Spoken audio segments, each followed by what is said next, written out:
ছাত্ৰ-ছাত্ৰীসকল আজি আমি বৃত্তৰ পৃষ্ঠকালি কেনেকৈ উলিয়াই হেতু শিকিম।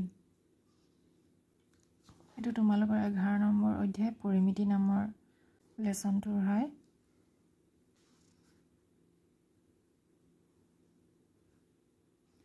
তোমালোকে বৃত্ত মানে কি জানা?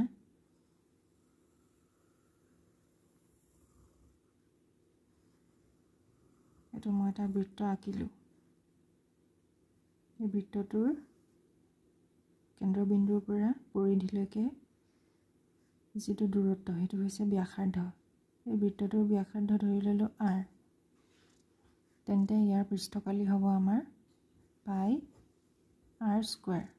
এটা বৃত্তৰ পৃষ্ঠকালি হৈছে পাই r স্কয়াৰ। এই সূত্ৰটো ব্যৱহাৰ কৰি আমি এতিয়া এটা অংক কৰিম।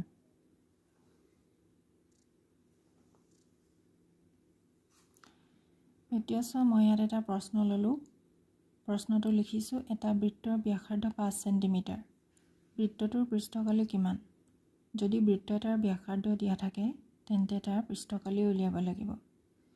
এতিয়া ওপৰত যেটো সূত্ৰ লিখিলো পাই r স্কয়াৰ, এটো হৈছে বৃত্তৰ পৃষ্ঠকালিৰ সূত্ৰ। এতিয়া সূত্ৰটো ব্যৱহাৰ কৰি আমি এই অংকটো কৰিম।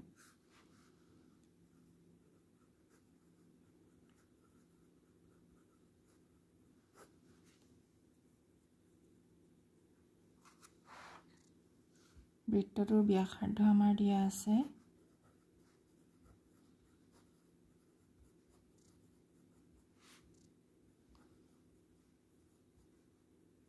5 সেন্টিমিটাৰ।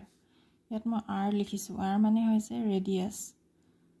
ব্যাসাৰ্ধক ইংৰাজীত ৰেডিয়াস বুলি কয়। সেই কাৰণে ইয়াক আমি r আখৰেৰে চিহ্নিত কৰিছো। বৃত্তৰ ব্যাসাৰ্ধ 5 সেন্টিমিটাৰ দিয়া আছে। তেন্তে বৃত্তৰ পৃষ্ঠকালিটো উলিয়াই দিয়া।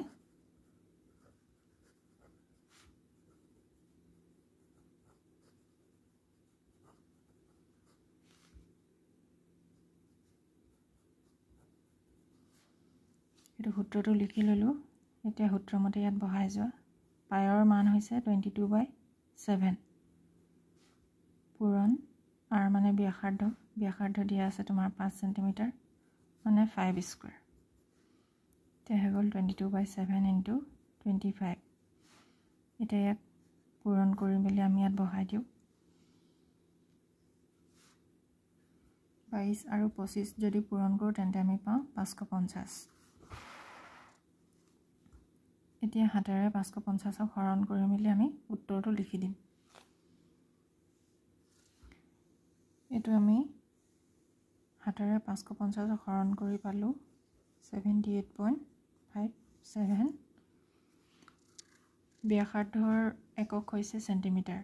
তেন্তে আমাৰ পৃষ্ঠকালিৰ একক হ'ব সেন্টিমিটাৰ স্কয়াৰ বা বৰ্গ সেন্টিমিটাৰ। গতিকে যেতিয়া বৃত্ত এটাৰ ব্যাসাৰ্ধৰ যুগটো দিয়া থাকিব তেতিয়া তাৰ পৃষ্ঠকালিটো আমি এনেদৰে লিয়াম পাই r স্কয়াৰ।